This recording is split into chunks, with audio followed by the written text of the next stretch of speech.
Assalamualaikum warahmatullahi wabarakatuh. Pemirsa, di Info Desa kali ini saya akan mengajak Anda untuk melihat budidaya ikan kolam terpal dengan sistem kocor air. Dan tentunya sangat ramah lingkungan dan sangat populer di kalangan masyarakat. Nah, seperti apa keseruan saya hari ini? Ikuti saya terus di Info Desa TVRI Bengkulu.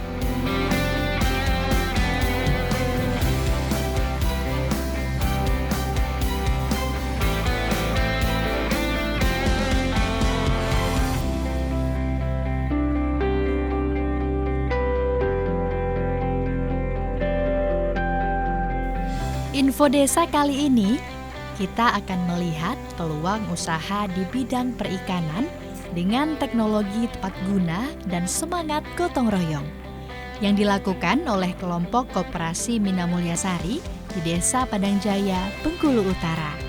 Pada usaha budidaya ikan lele melalui kolam terpal sistem kocor air.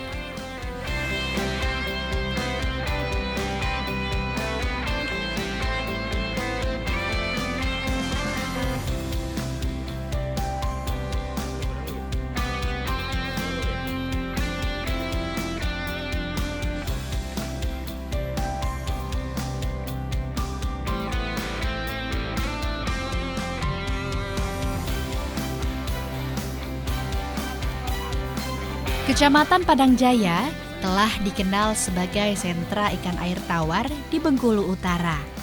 Untuk memenuhi permintaan pasar yang terus meningkat, budidaya ikan kini semakin berkembang. Salah satunya dengan sistem kocor air pada kolam terpal. Sistem ini tidak hanya efektif dalam menjaga kualitas air, tetapi juga meningkatkan hasil budidaya ikan dengan cara yang lebih hemat biaya.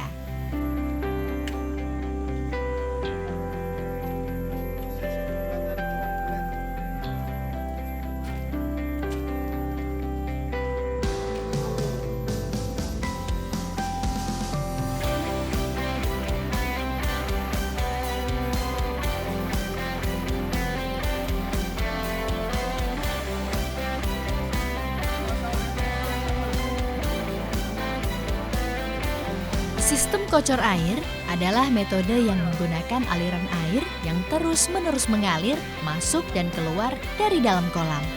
Hal ini sebagai pengganti fungsi mesin aerator untuk memastikan suplai oksigen yang cukup, serta mengurangi akumulasi amonia dan kotoran di dalam air. Metode ini cocok digunakan untuk budidaya ikan seperti lele, nila, hingga ikan mas.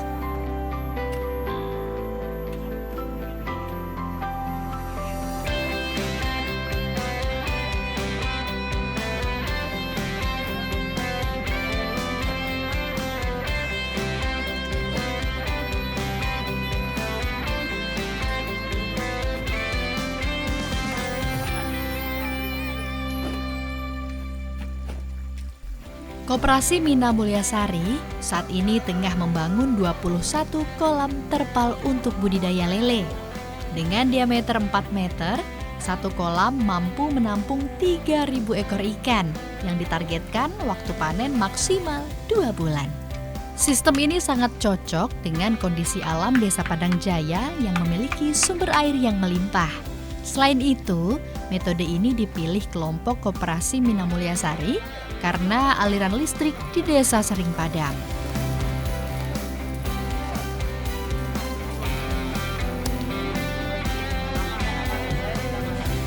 Air yang masuk ke kolam dipilih dari sumber air yang jernih dan bersih. Lalu dialirkan melalui pipa yang terhubung ke setiap kolam. Setiap 2 kali sehari, pipa pembuangan akan dibuka beberapa saat untuk membuang kotoran ikan di dasar kolam dan juga meningkatkan oksigen yang dibutuhkan oleh ikan.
Waalaikumsalam Lagi Ibu. ngapain ini Pak? Ini Bu, kami lagi kerja pembuatan kolam terpal. Ya, lagi proses pemasangan terpalnya ini Bu. Ini sebelum proses pemasangan terpal ini proses apa dulu Pak sebelum ini Pak? Pengerjaannya dari pemasangan besi Hermes sama pemasangan ini batu bata, terus pemasangan apa ini lapisan di dalamnya ini, talang ini, ditambah lagi nanti yang di tengah kita pasang saringan. Oh, saringan. Iya. Ini berapa ukurannya Pak kolamnya Pak? Ini untuk kolam terpal di 4. Oh, 4. Iya. 4 kali 4 atau seperti Diameter 4. Oh, diameter. Diameter 4 meter begitu Bu. Berapa tebalnya Pak? Terpalnya Pak? Untuk ketebalan terpal kayaknya 0,5 ini kayaknya. Iya. Soalnya mempengaruhi ya Pak, takutnya nanti mungkin ada bocor atau seperti apa gitu. Kalau masalah kebocoran mereka udah garansi dari pabrik Bu. Jadi kami udah terima bersih, tinggal pasang saja gitu. Setelah ini proses apa lagi Pak? Ini untuk setelah penyaringan itu, diletak saring itu, airnya langsung di... Ya, langsung kita masukkan air untuk uji coba kebocoran, bocor apa enggak. Jadi nanti kalau memang udah nggak bocor lagi, terpal untuk kita cuci, kita buang, baru proses pengisian bibit Bu. Kenapa Pak milih kolam terpal ini Pak? Yang Tidak kolam biasa Pak, coba. Iya betul Bu. Kebetulan kolam terpal ini kan lagi tren gitu ya. Pertama kita juga pengen ikut teknologi yang dipakai di kolam terpal itu ya. Jadi kolam terpal ini ternyata lebih murah. Oh, lebih murah. Iya. Air. Kan kolam biasa ya Pak? Iya Ya? terus untuk jadwal pengisiannya juga kayaknya bisa teratur. Dari segi ikannya juga nanti nggak berbau lumpur gitu Bu. Air lebih hemat karena otomatis terpal ini kan kedap sama air, dia nggak menyerap sama air. Terus untuk panen juga Bu. Ternyata untuk panen ini kolam terpal ini cuma cukup 2 orang jadi. 1 orang di dalam ngambil ikan, yang di luar udah. Iya. Karena kami pakai sistem kocor air aja ya, kecil nanti juga. Ini kami tanam bibit 3.000 ekor Bu. Itu maksimal atau minimal itu seperti apa Pak? Kami standar di situ aja Bu. Takutnya nanti kalau kepenuhan, sebenarnya tergantung kocoran air juga. Semakin besar kocoran air memang kapasitas bisa dinaikkan. Tapi karena ini ada 21, kami takutnya nanti kekurangan air, jadi kami coba di 3.000 dulu Bu. Baik. Ini Bapak memilih kolam terpal air ya, budidaya ikan kolam terpal. Iya. Kira kekurangannya apa Pak? Atau kendalanya deh, apa Pak? Kendalanya apa ya Bu ya? Kalau kendalanya mungkin di harga gitu ya. Oh, baik. Iya.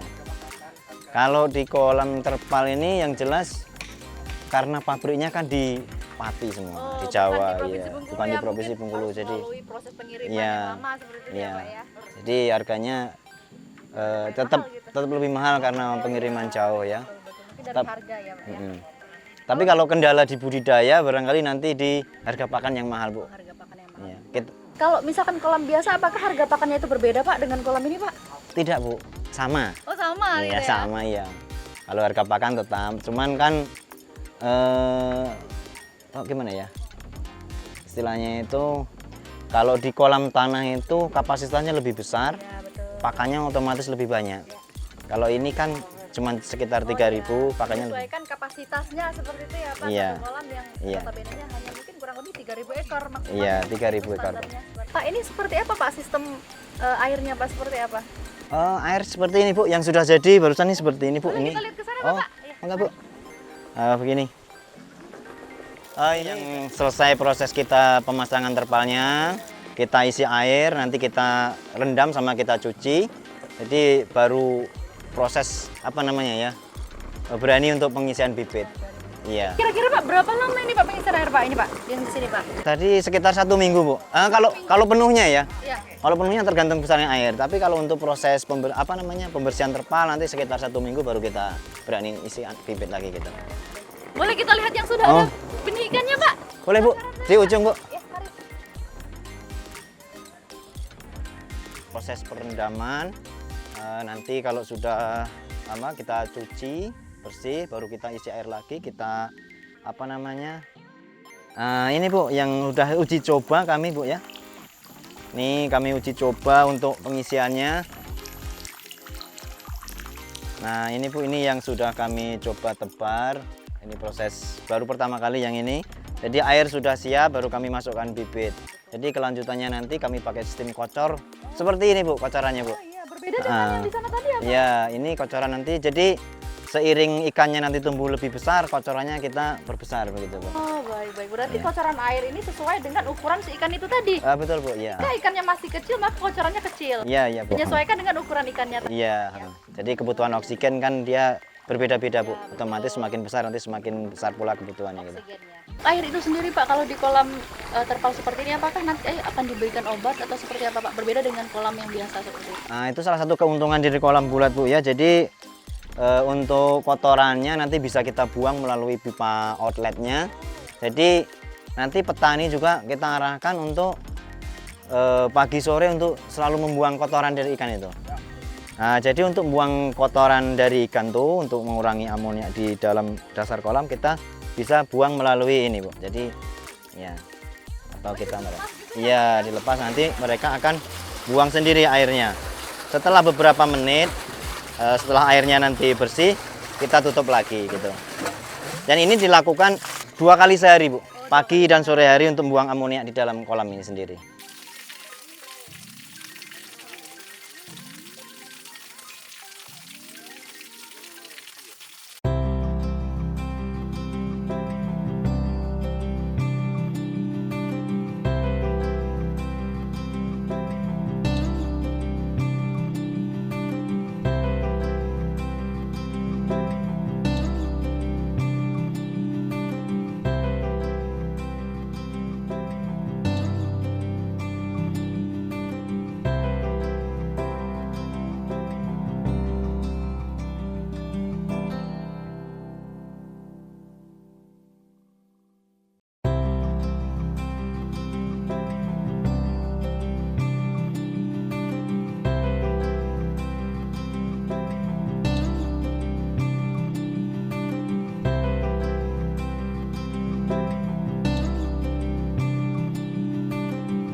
Kolam terpal memiliki keunggulan lebih ekonomis, mudah, dan cepat dibangun. Selain itu, kualitas air di kolam terpal lebih mudah untuk dikontrol. Untuk memastikan lingkungan kolam sehat, serta pertumbuhan ikan dapat maksimal, kelompok Mina Mulyasari dibantu anggota penyuluh perikanan.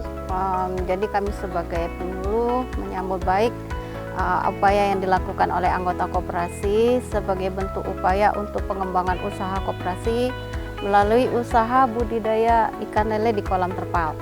Jadi kolam lele terpal ini merupakan hasil diskusi kami penyuluh dengan pengurus koperasi, usaha apa yang kira-kira yang bisa kami laksanakan untuk memajukan usaha perikanan oleh anggota koperasi di Kecamatan Padang Jaya khususnya, dan terutama di Kabupaten Bengkulu Utara.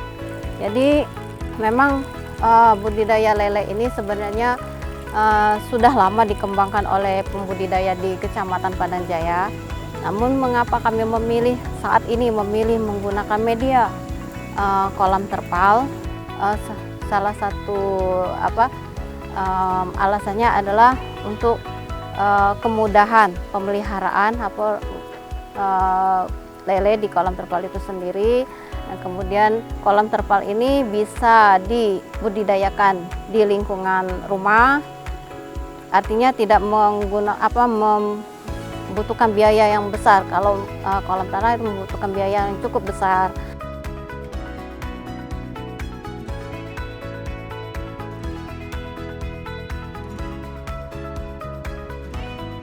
Awal muasal kami berdiri, koperasi kami berdiri tahun 2016. Anggota kami ada 22 orang dan kami bergerak di bidang perikanan. Untuk tahun 2024 ini kami mencoba untuk budidaya ikan lele. Kami coba untuk terapkan kolam bulat, kolam terpal. Jadi karena kami mengambil kesimpulan bahwa kolam bulat ini lebih praktis lebih murah dan lebih hemat air. Jadi kedepannya kami berharap koperasi kami bisa menghasilkan ikan, khususnya ikan lele secara rutin, mau setiap hari atau 2 hari sekali. Jadi kedepannya kami pengennya ada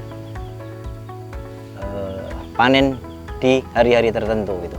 Tidak seperti yang kemarin-kemarin kami panen, kadang enggak, jadi terlalu lama jedanya, kadang pasarnya kami kehilangan pasar gitu. Kebetulan saya menjabat jadi ketua ini tahun 2023 dan kami kemarin bertemu dengan kawan koperasi dari Gunung Kidul, Bapak Kasmanto. Mereka bercerita bahwa mereka mempunyai kolam bulat lele. Jadi kami tertarik. Selama ini kami kan budidaya ikan nila, jadi kalau untuk ikan nila tidak bisa seperti ikan lele. Kolam juga nggak bisa kita tambah, tapi kalau untuk kolam lele ini, khususnya untuk kolam terpal, kita mau bikin di mana saja bisa. Makanya kami tertarik ke kolam lele ini. Jadi di mana nanti kalau kami kekurangan kolam, kekurangan lahan, kami otomatis bisa tempatkan kolam ini dimanapun juga, bahkan di pekarangan rumah juga bisa. Kami dapat ide ini dari kawan dari Gunung Kidul. Kebetulan waktu akhir Desember 2023 kami ada pertemuan di Jakarta. Kami ketemu sama Pak Kasmanto. Beliau bercerita banyak tentang koperasi dia. Koperasi dia udah bisa membangun 1.500 unit kolam bulat dan setiap hari bisa panen sampai dengan 3 ton. Sampai saat ini pendampingan yang kami lakukan itu ada beberapa kegiatan, diantaranya adalah penyuluhan secara teknis, fasilitasi kegiatan perikanan, fasilitasi modal, akses pemasaran, dan kemudian dan tak lupa kami selalu melakukan pendampingan, terutama untuk kepada anggota-anggota koperasi khususnya dan kepada pembudidaya di Kecamatan Padang Jaya pada umumnya. Untuk kolam tahap awal kami bikin 21 kolam, dan itu juga dari modal kami secara iuran gitu. Jadi untuk sementara kami cukupkan dulu untuk modal dari kawan-kawan, dari anggota. Nanti kalau seandainya ini sudah mulai berjalan, kami juga tidak menutup kemungkinan kami juga akan mencari pinjaman lunak apa semacam apa itu untuk mengembangkan mengembangkan kolam bulat ini.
Budidaya lele dipilih Koperasi Mina Mulyasari karena melihat tingginya permintaan ikan lele di Provinsi Bengkulu yang belum bisa dipenuhi oleh peternak lokal.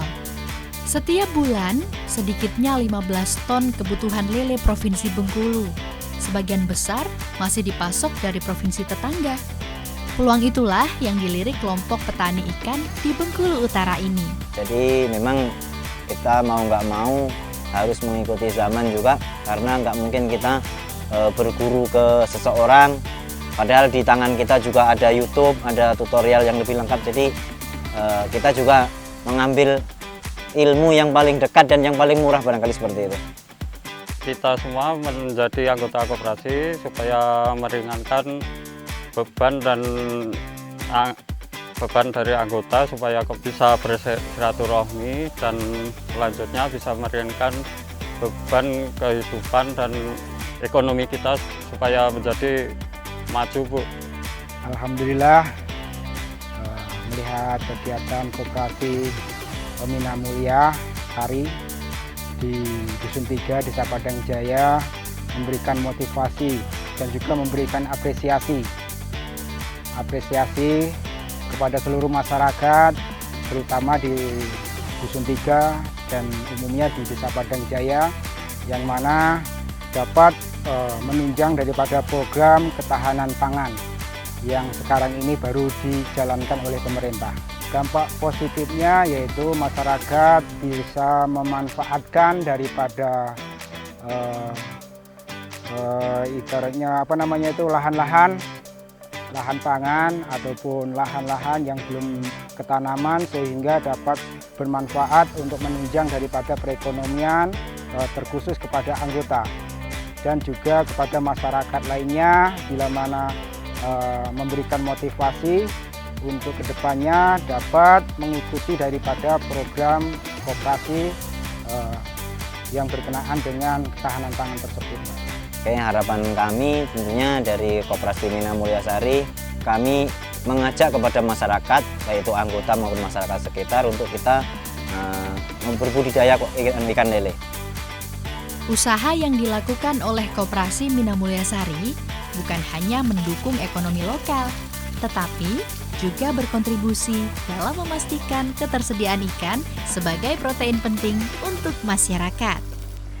Pemirsa, edisi Info Desa kali ini pelajaran yang kita petik adalah gunakanlah lahan untuk meningkatkan ketahanan pangan. Akhirnya saya Tika Safitri mengucapkan terima kasih atas perhatian Anda dan sampai jumpa di Info Desa edisi selanjutnya.